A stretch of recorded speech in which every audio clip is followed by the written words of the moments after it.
अस्सलाम वालेकुम। की हाल चाल है बेलियां मित्रां दा ते सज्जणां दा। चैनल नू सबसक्राइब कर लो ताकि नवी वीडियो कहानी फनी वीडियो ते सबक जेड़े ने वो तुहाडे तक पहुंचते रहन। उन्हें कहा भी एक ना बाबा सी वडेरा ते उन्हें माशाल्लाह पुत्तर सन 7-8 ते 5-6 धियां सी। औलाद जवान हो गई ते बाबा भी अखां तो नबीना हो गया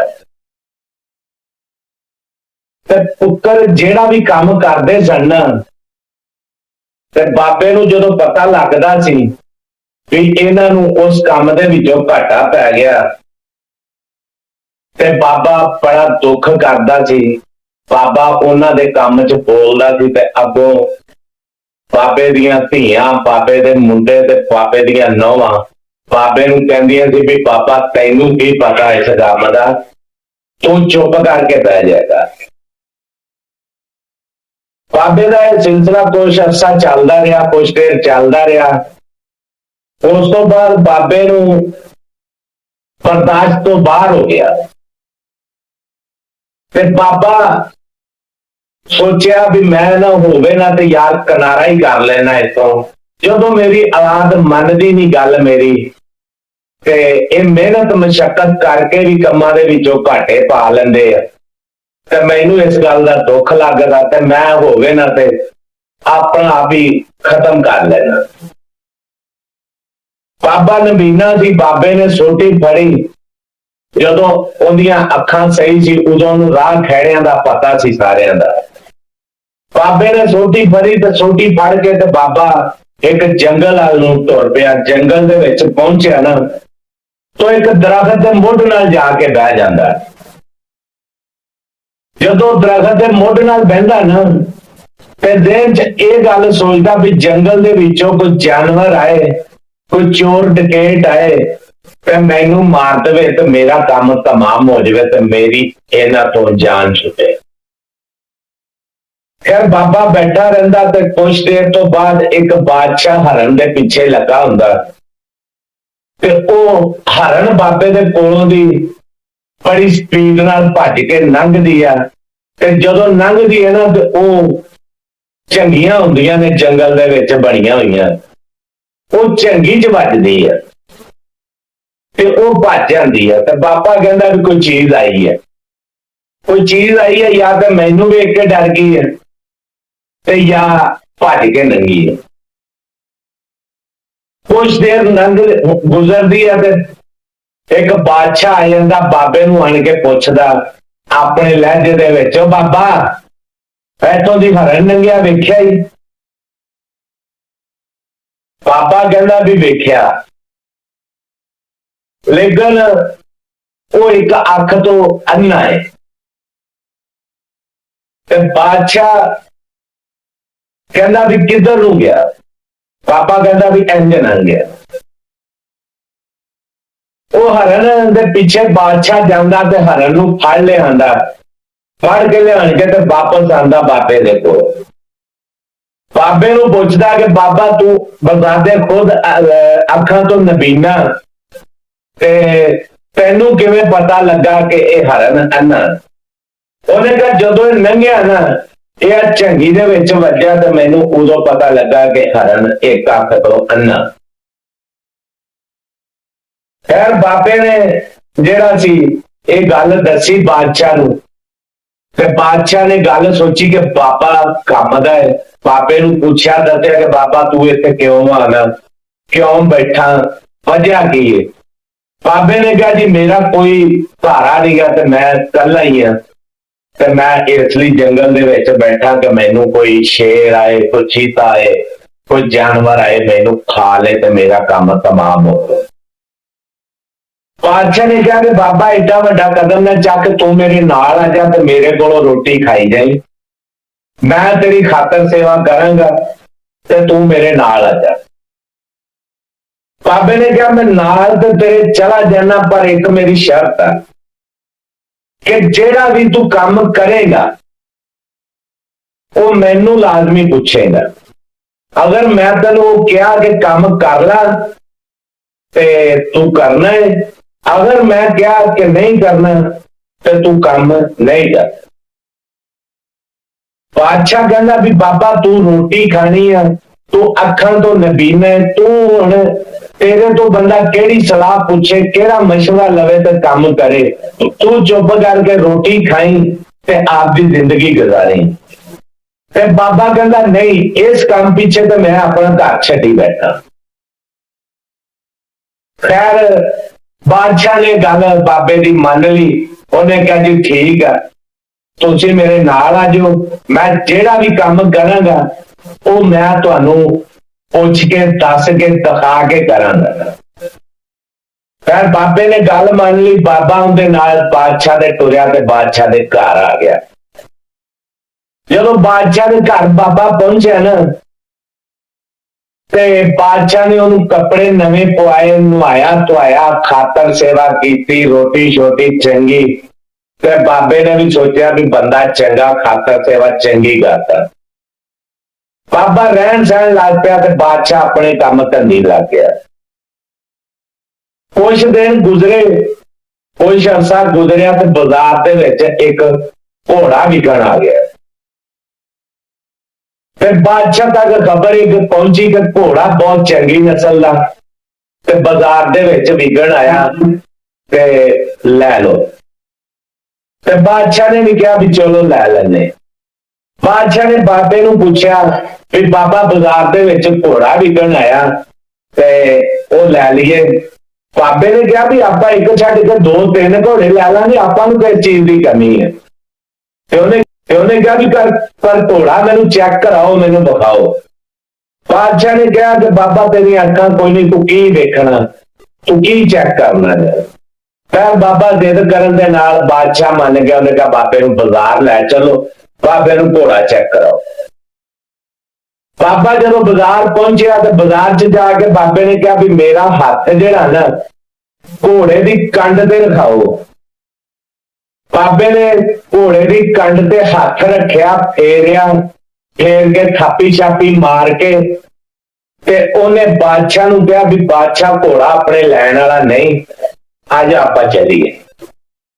बादशाह बड़ा परेशान होया। उन्हें कहा भी बाबा नुकरा घोड़ा, बड़ा नस्ली घोड़ा ते चढ़दी जवानी है ते अपने काम आएगा। बादशाह घोड़ियां का बड़ा शौक रखते हुंदे सी, जंगां घोड़ियां ते लड़ते सी, शिकार घोड़ियां ते करते सी। बादशाह घोड़ियां की भी बड़ी पहचान रखते सी, लेकिन बाबा उन्हां तो ज्यादा रखता। बादशाह ने कहा भी बाबा इहदे च की रौला। बाबे ने कहा भी एक तो जदों घोड़ी सूई है ना, घोड़ी खड़ी हुई सूई है ते बच्चा इहदा डिग्या थले, ते जदों डिग्या ना थले, इहदी धुनी दे विच कच दी एक टुकड़ा, एक पीस वो इहदे उत्ते मार चढ़िया होया ते आपां नूं इस घोड़े ने उत्ते नहीं बहन देना, आपां नूं सवारी नहीं करन देनी। ते बादशाह कहंदा भी हुण इहदा मैं किवें पता करावां कि इहदी धुनी च कच है। उन्हें कहा मालकां नूं पुछना। बाबा कहंदा बादशाह ने मालकां नूं पूछया भी इहदी की सूरत हाल। मालकां ने कहा कि वाकई घोड़ी खड़ी सुई सी, लेकिन इस चीज का सानू नहीं इलम कि इहदी धुनी च कच दा पीस है। खैर बादशाह ने घोड़े दे पैसे देते, घोड़ा अपने घर लिया के चीख पाड़ करवा के दी कि वाकई उनकी धुनी च एडा सारा कच का पीस थी। बादशाह ने खुश होकर बाबे नूं 10 आने इनाम दिता। बाबे ने चुप करके 10 आने जेब दे विच पाए ते वक्त गुजरन लग पिया। बादशाह अपने काम धंधी लग गया ते बाबा रोटी टुकर ते मंजी पे बैठा खा छड़ना ते सौन लगा। कुछ अरसा गुजरिया तो फिर 2 घोड़े बाजार दे विच विकण आए ते बादशाह ने फिर बाबे नूं पूछया कि बाबा 2 घोड़े आए हैं, विकण ते बड़ी चंगी नस्ल दे हैं ते जे कहो तो लै लेने। बाबा फिर कहना भी आप 2 की बजाय 4 घोड़े लवांगे, आपां नूं फिर चीज की कमी है, कोई शय की कमी है। पर बाबे ने कहा भी मैं चेक करांगा, आप देखांगा घोड़े फिर लवांगे। बादशाह ने अपने नौकर नूं कहा कि बाबे नूं बाजार लै चल, बांह तो फड़ के। बाबा बाजार पहुंचा, पहुंच के तो उन्हें कहा मैनूं घोड़े चेक कराओ। बाबे ने घोड़े चेक किए, कंध ते उन्हां दा हाथ जो रखिया, नौकर ने फड़ के घोड़ियां की कंध ते जो हाथ रखिया ना बाबे का, ते बाबे ने कंध ते हाथ रख के दोवां घोड़ियां दे चेक किया। बाबे ने फिर बादशाह नूं कहा भी ये घोड़े अपने लैंड दे नहीं गए, आजा चलिए। बादशाह ने फिर कहा कि बाबा ये घोड़ियां च की नुकस है, घोड़े चढ़दी जवानी है, बछेरे आ, ते लै ली। बाबे ने कहा भी इन्हां च ये नुकस है कि एक ते ये जुड़वे भरा ने दोवें, ये इको मां दे पेट चों जुड़वे होए आ ते कट्ठे पैदा होए आ, इस करके इन्हां दे विच ओ ताकत नहीं है। ते बाबे नूं बादशाह ने पूछा कि तैनूं इन्हां दा की तजर्बा है? बाबे ने कहा जदों मैं इन्हां दी कंध ते हत्थ फेरिया ते जदों पसलियां ते हत्थ फेरिया सी ना, इन्हां दोवां दीयां ਜਿਹੜੀਆਂ कज्जियां पसलियां ने ना, ਜਿਹੜੀ साइड कट्ठी सी ਉਹ ਫਿਸੀਆਂ ਹੋਈਆਂ ਨੇ, इस करके इन्हां दोवां दे विच ਇਹ ताकत नहीं है। खैर उत्थे बादशाह ने फिर 10 रुपये 10 पैसे इनाम बाबे नूं दिता। बाबा फिर घर आ गया, रोटी टुक्कर खाना शुरू करता, बादशाह अपने काम धंधे लग गया। कोई महीने 6 गुजरे ते बादशाह नूं दस पई कि फलानी थां ते एक रिश्ता ते तुहाडे लैण वाला ते लै लो। ते बाबे नूं बादशाह ने फिर पूछा भी बाबा फलानी थां ते एक रिश्ता है ते ओहदी दस पई है ते अपने लैण वाला है ते आपां लै लैने आ। बाबे ने कहा भी आप रिश्ते ब्याह भावें तू बादशाह 3 की बजाय 4 करा ला, तेनू किस चीज की कमी। पर उन्हें कहा भी मैं कुड़ी आप देखांगा, पसंद करांगा। बादशाह उसे हसन लग पिया ना, हसदा हसदा बादशाह कहता भी बाबा घोड़ियां की कंध ते तां तू हथ फेर के ते चेक कर ले, जिद्दे हुण कुड़ी दे किते हथ फेर के तू चेक करेंगा। ते बाबा कहता भी नहीं मैं जावांगा, मैं मेरी अपने तजर्बे नाल पहचान करांगा। फिर तकरार करदे बाबे नूं उस रिश्ते वाले घर ले जाया गया ते बाबे ने क्या कि कुड़ी मैनूं चाह लियाण के पिया दे, ते कुड़ी 2-4 दफा इंज जावे ते वापसी ते आण के मेरे कोलों सिर ते प्यार लवे।